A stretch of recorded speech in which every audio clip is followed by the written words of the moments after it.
Hey everyone, my name's Gunther and thanks for stopping by. To our returning viewers, I just want to say thank you for watching, and for all those who have just found the channel, I'm excited to have you here and your feedback is always appreciated.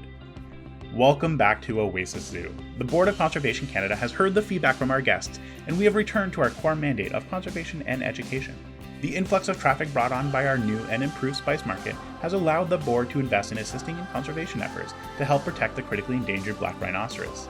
Through a breeding partnership with other conservation zoos, we have transferred 2 black rhinos to Oasis Zoo, utilizing a larger enclosure to host both the black rhino and the dama gazelle, another critically endangered species.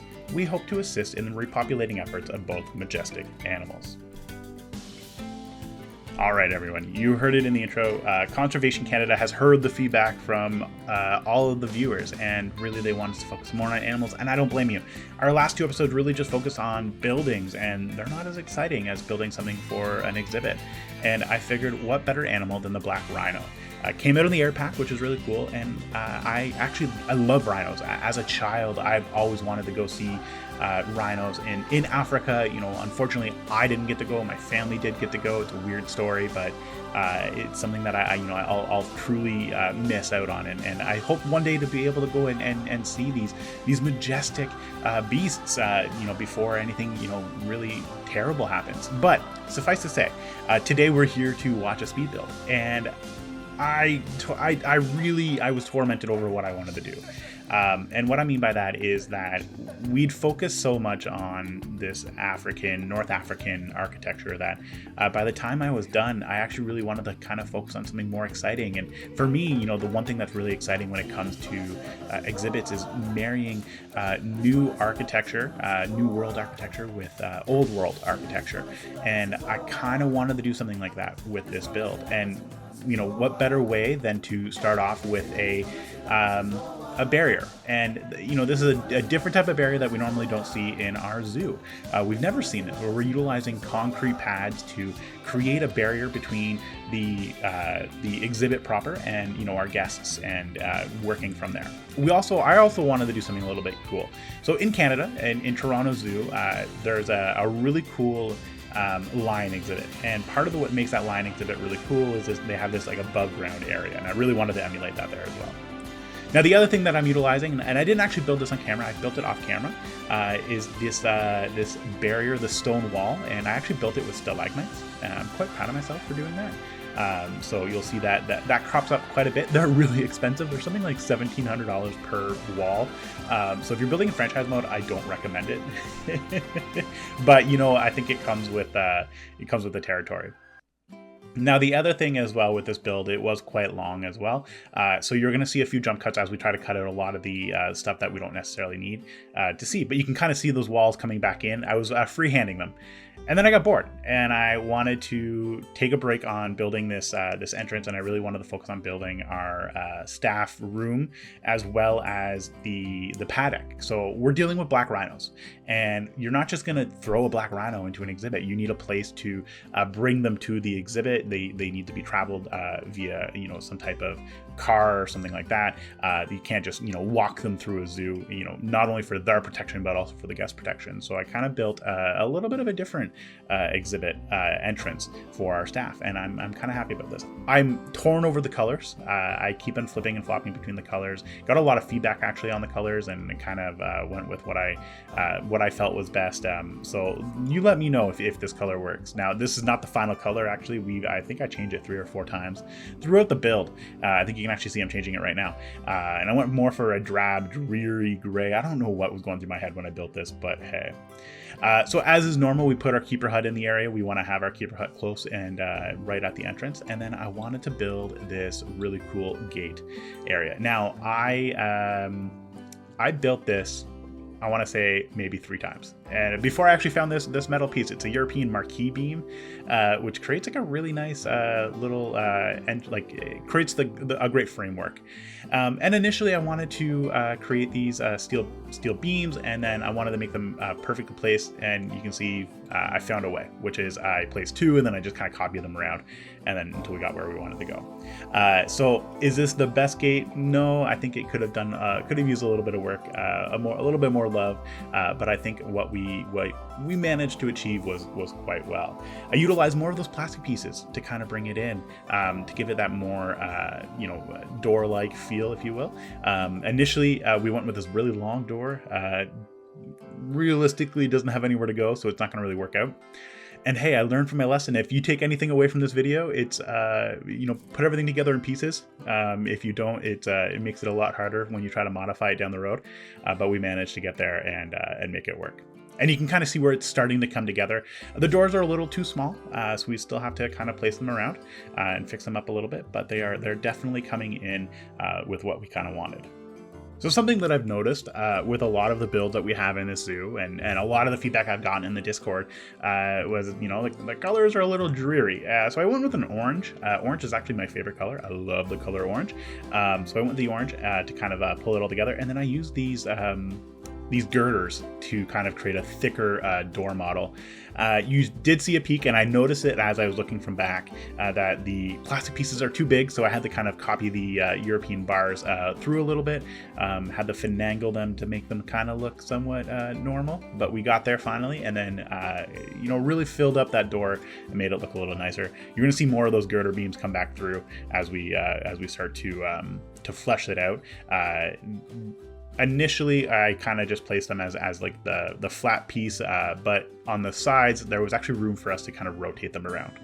Now, in order to create a door latch, couldn't really find a good door latch, but I utilized our trusty door handles to paint them black and then use them as our hinges, and I think that's kind of enough.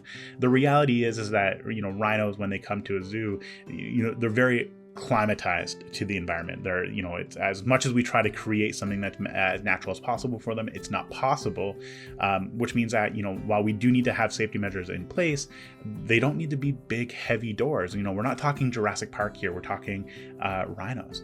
So made do with what we had and kind of got it to work. I fought around a little bit with this barrier as well, but we managed to find it. Now, I found these pieces as well, and I kind of wish I found them before I found the European marquee bars, which are these like metal, thick metal beams, and in hindsight they probably would have done a lot better with the overall exhibit walls. And we created this mesh gate, and the idea behind it being, you would still need to have something that would prevent the rhinos from getting into the proper zoo, everything like that, but it definitely came together really nice. So a lot of the work did go into getting this building kind of up to par. There was a lot of nuances. Admittedly, I didn't spend as much time as I probably should have on this particular aspect of the build. A lot of it actually went into the actual exhibit for the black rhinos, and I think part of it's actually due to the fact that really we're not going to be over here too long. We just needed something nice on the outside to kind of hide away everything that we needed, and then to go from there. Now, in hindsight, it would have been really cool to add in some doors to the front, so that in an ideal world, rhinos would come back in. We would have them stay within the exhibit, and during poor weather events, or if we required maintenance within the actual enclosure itself, we would actually bring them back into their sleeping area, and then we would kind of just close it off so that we could work within the zoo proper to get what we needed going. But it's okay. We're making do. Now, the other thing I wanted to do was kind of create this pad, and maybe in one day I'll place a car over there to kind of symbolize the fact that there's a little parking spot, a little parking pad for cars. Now, really wanted to work on the roof, and I wanted to have something more new age. I actually thought about having new age, and then I declined and went more with the traditional African view. Now, that being said, definitely fought with this roof quite a bit, and really came to those corner pieces. For some reason, for the life of me, I couldn't find the correct corner piece. I ended up having to search for it, which I'm not used to, but we finally got there.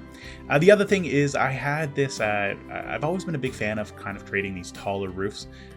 So I built an extra little wall there, but I got rid of it and I kind of moved it further in. And the idea behind it is we're going to make this glass ceiling, and I fought a long time with this glass ceiling. Struggled a lot in making it before I ended up on this final view that you see here.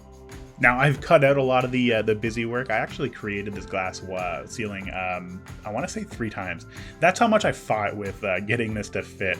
The pieces don't, I don't know how to get the pieces to fit correctly. They are 4x4, so technically they should fit on the plaster for the plaster walls, but they don't. And I don't know if maybe it's because of the way the lip works, what have you, but we eventually got there. And how I got there, I actually used these smaller windows that allowed me to kind of play around with the spacing a little bit more, so I can kind of move them around. Initially, I wanted to have, you know, the big ones surrounded by the 2 small ones. Again, it didn't quite work out. And you can see I continue to play around with it as we go. So we landed on this view, and then I wanted to kind of take it to the next level, and I kind of propped them open a little bit. There's no AC in this building, so wanted to kind of place something that would, you know, inspire the fact that there's going to be airflow moving through here. We're coming through the front door, which is why we don't want to have AC. We don't want to necessarily run that in the background for as long as we would normally see that happen, and then, you know, kind of work with it this way. Also place some fans. It's going to get hot in this building. It's a thatch roof, it's plaster walls, not a lot of ventilation with the exception of that door and those walls. So worked with creating these fans and then placing them around everywhere to kind of symbolize the fact that you would have a lot of just a lot of air movement. You're trying to circulate that air as much as possible. And, you know, selfishly, from a zoo perspective, it'd probably be pretty rank in there as well. So we're going to utilize it. Now we're finally placing out our exhibit walls. We have everything good to go, and we're returning back to our initial build, which is the overall exhibit proper. And we're utilizing these stalagmite walls. Actually, I bankrupted our zoo because of these walls. Yeah, you know, I definitely encourage you guys to not follow through with this, or if you do, kind of maybe go a little less crazy with the stalagmites.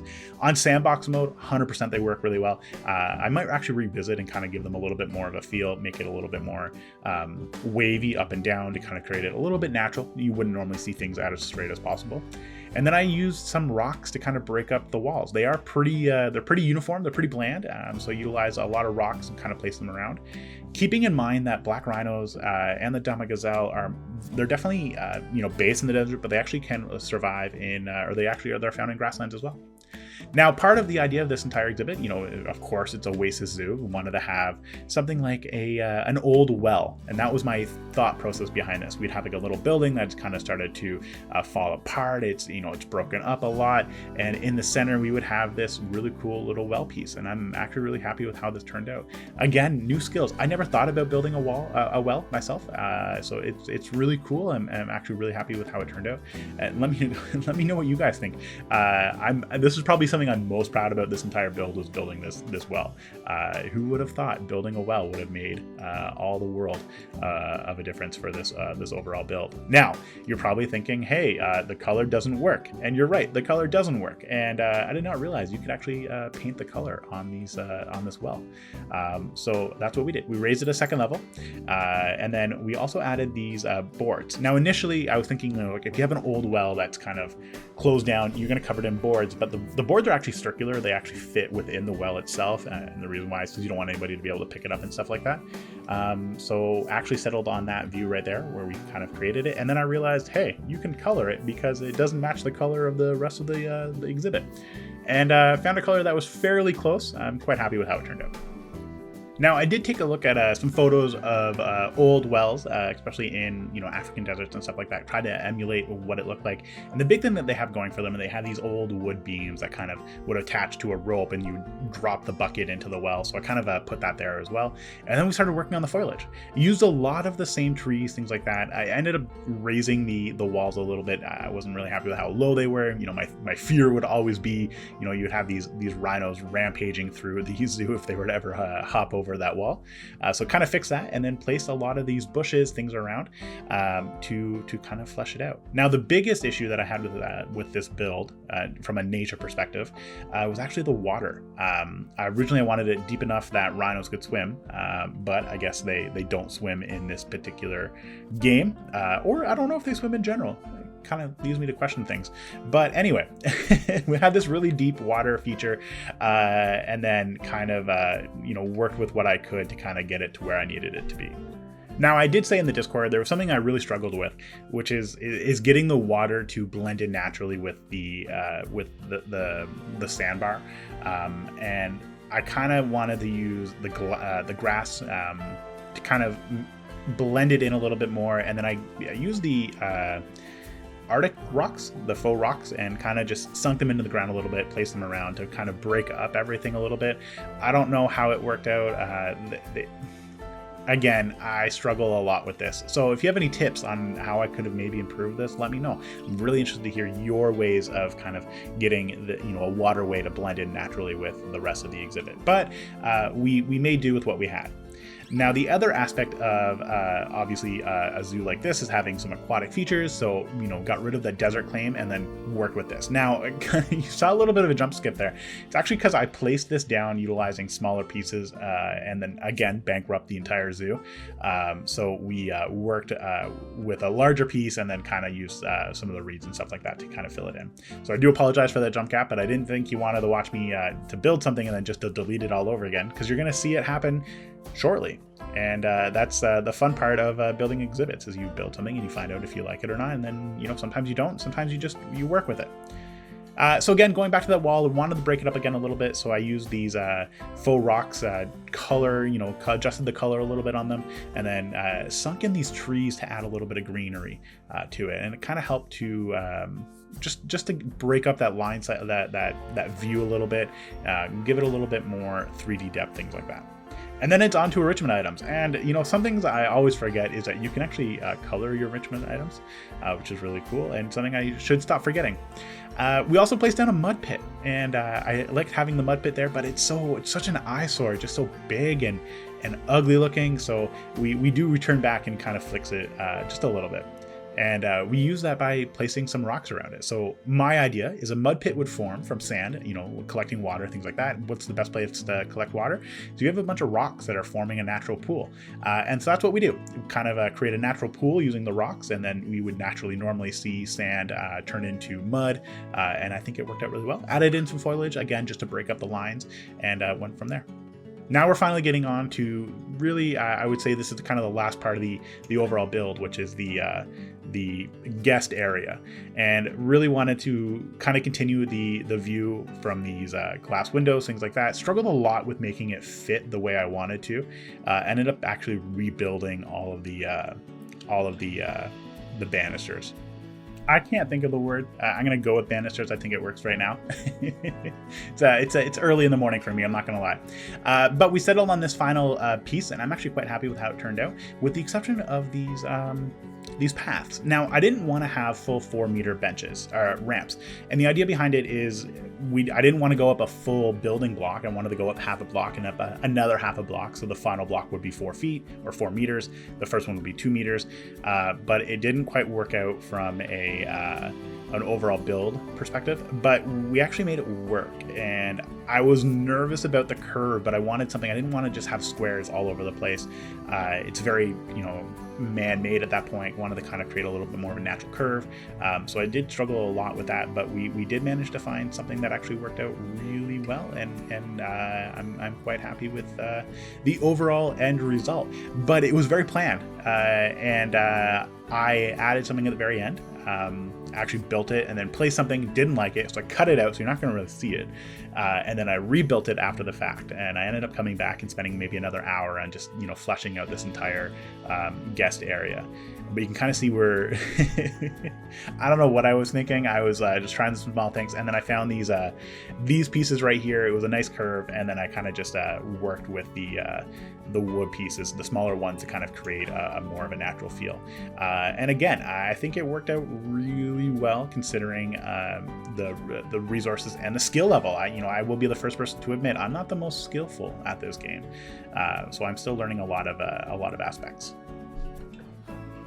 Kind of skipped over the rest of the banister making, with the exception of this part. I definitely did this to myself. didn't really match up things pretty well. So again, maybe better planning on my part would have helped out. But I found an easy way to fix it, which is actually just using some rocks. So I was planning on using rocks anyway to fill in the gaps over here. I think what would be really cool would be if you could actually use rocks as a natural path for your guests and have them kind of like step up rock stones and stuff like that. Obviously make it very engineered. And then, of course, we utilize our foliage to break up all the straight lines and give it a little bit more of a loved, lively feel.